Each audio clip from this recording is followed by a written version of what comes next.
Bonjour et bienvenue dans cette vidéo Une journée dans mon assiette que vous m'avez régulièrement redemandé depuis la première et merci au laboratoire Exois Terravita de sponsoriser cette vidéo.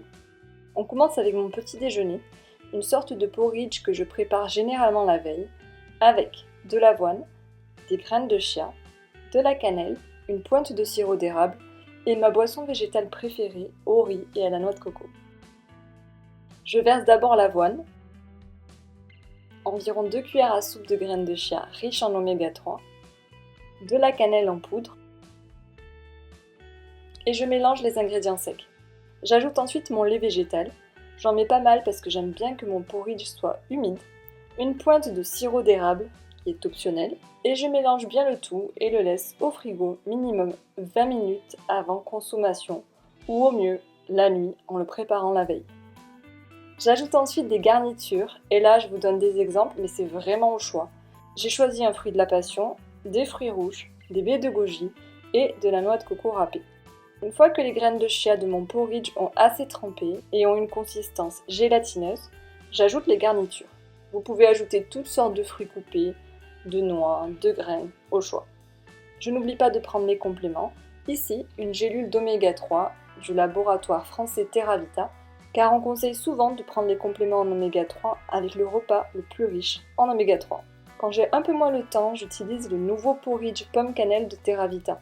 Il est bio, sans sucre ajouté, sans gluten, sans lactose et est riche en fibres.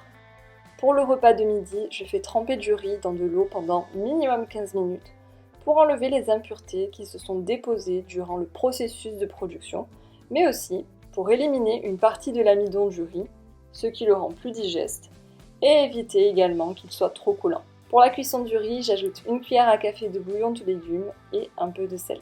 Pour les protéines, j'utilise ici du tempeh, qui est du soja fermenté, et donc une des formes les plus digestes du soja. C'est aussi très riche en protéines, un seul pavé contient 19 g de protéines. Je le découpe en cubes et voici les ingrédients que je vais utiliser pour l'assaisonner. J'ajoute pas mal d'huile d'olive parce que le tempeh en absorbe beaucoup lors de la cuisson. Je cuis à feu moyen en mélangeant très régulièrement et ce jusqu'à obtenir une légère dorure via la fameuse réaction de Maillard. On ne veut pas que ça soit trop doré ni roussi. En milieu de cuisson, j'ajoute du sel, du poivre, de l'oignon en semoule et du gingembre en poudre. En fin de cuisson, ou même hors feu, j'ajoute du tamari réduit en sel. Je trouve que donner du goût au tempeh peut être compliqué, donc vous pouvez le couper la veille et le laisser mariner dans une sauce avec les mêmes ingrédients que pour la cuisson. Je lave ensuite une courgette que je vais découper rapidement grâce à mon appareil Magimix version mini. Ça représente un vrai gain de temps, mais vous pouvez bien sûr faire sans. J'ajoute dans ma poêle de l'huile d'olive, puis en milieu de cuisson du sel, du poivre, du curry et de l'oignon en semoule. Pendant ce temps, je prépare une sorte de vinaigrette au citron avec de l'huile d'olive, du citron frais ou en bouteille et de la moutarde. C'est le citron qui va permettre d'émulsionner la sauce. Je lave ensuite une grosse carotte que je vais venir râper cette fois, toujours à l'aide du Magimix. Je laisse un peu les carottes mariner dans ma sauce et je passe au dressage de mon assiette dans laquelle j'ai donc mon tempeh, mon riz, mes courgettes cuites et mes carottes crues. J'ajoute toujours des super aliments comme des algues en paillettes pour un peu d'iode, de l'omégasio qui est un mélange à base de graines de lin riches en oméga 3, des graines de sésame décortiquées et grillées riches en vitamines et minéraux. Et voilà mon assiette que je vais consommer avec un complément à base de fer, toujours chez le laboratoire Terravita. Il est sans excipient controversé et sa forme, bisglycinate, ne provoque pas de troubles digestifs. Pour le goûter, j'ajoute dans un blender une banane, du lait végétal, des framboises congelées et de la protéine en poudre vanille cannelle de la marque Vivolife qui a pour moi une des meilleures compos du marché des protéines en poudre. J'en verse une grosse scoop d'environ 35 g et j'ajoute 3 g de créatine de la marque Toute la Nutrition qui est une autre marque du laboratoire Terravita. La créatine est un composé protéique composé de 3 acides aminés, l'arginine, la glycine et la méthionine, un complément qui peut être intéressant lorsqu'on ne consomme ni viande ni poisson, et encore plus quand on fait du sport. Bien sûr, la protéine en poudre se colle souvent aux parois, donc j'utilise juste une spatule en silicone pour la décoller et ne rien gaspiller. Si j'ai encore faim ou que je fais une séance de sport, j'ajoute cette barre de protéines à base de dattes, cacao et noix que je trouve en magasin bio. Elle contient juste 6 grammes de protéines, c'est pas énorme, mais la compo est super saine, c'est bon et rassasiant. Pour le repas du soir, je vais utiliser un brocoli et des champignons frais. Je choisis les champignons bien fermes car je vais les consommer crus.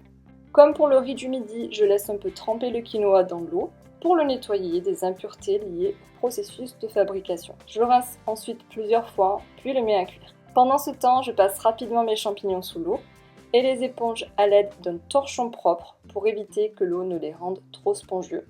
Je les découpe en fines lamelles et prépare une sauce à base d'huile d'olive, de tamari réduit en sel, c'est très important parce que sinon c'est trop salé, et de la moutarde. Je verse mes champignons que je vais laisser mariner dans cette sauce avec des algues en paillettes. Après l'avoir rincé, je coupe le brocoli en deux et découpe des petits bouquets. Je fais bouillir de l'eau et pendant ce temps, j'assaisonne mon quinoa avec du bouillon de légumes et du sel. Quand l'eau des brocolis bout, n'ayant pas d'appareil à vapeur, j'ajoute une passoire à ma casserole à laquelle j'ajoute mes brocolis et je ferme avec un couvercle. Ça marche très bien et 3-4 minutes après, c'est déjà prêt. J'essaie de garder les brocolis bien verts et fermes, mais quand même tendres, pour qu'ils conservent un maximum de bienfaits. Dans une passoire, je verse des lentilles. Et bon là, j'avoue que j'ai fait la flemmarde parce qu'ils sont en conserve. Conserve bio, mais quand même. J'assaisonne simplement le quinoa et les lentilles dans une poêle avec de l'huile d'olive, du sel, du poivre, du gingembre en poudre et de l'oignon en semoule. Dans une casserole, j'ajoute une petite canette de lait de coco et une cuillère à café de pâte de curry. Je mélange et ajoute une bonne cuillère à café de bouillon de légumes. Vous pouvez incorporer un peu d'eau à votre guise, une cuillère à soupe de tamari et du poivre. Je mélange le tout et passe au dressage. Je fais un dôme avec le mélange quinoa et lentilles. J'ajoute mes brocolis vapeur, mes champignons marinés dans la sauce tamari et les algues. Et pour la micronutrition, je saupoudre mon assiette de graines de sésame, d'omégasio et je verse ma sauce coco curry sur les brocolis. Enfin, je n'oublie pas de prendre ma vitamine B12, qui est une vitamine indispensable à une alimentation végétale. Celle de TerraVita est très bien dosée et sous la forme de méthylcobalamin, qui est la forme la plus active et la plus assimilable. Voilà, merci d'avoir regardé cette vidéo et merci encore à TerraVita pour ses compléments de qualité. Vous avez moins de 10% sur leurs produits avec le code Chloé10.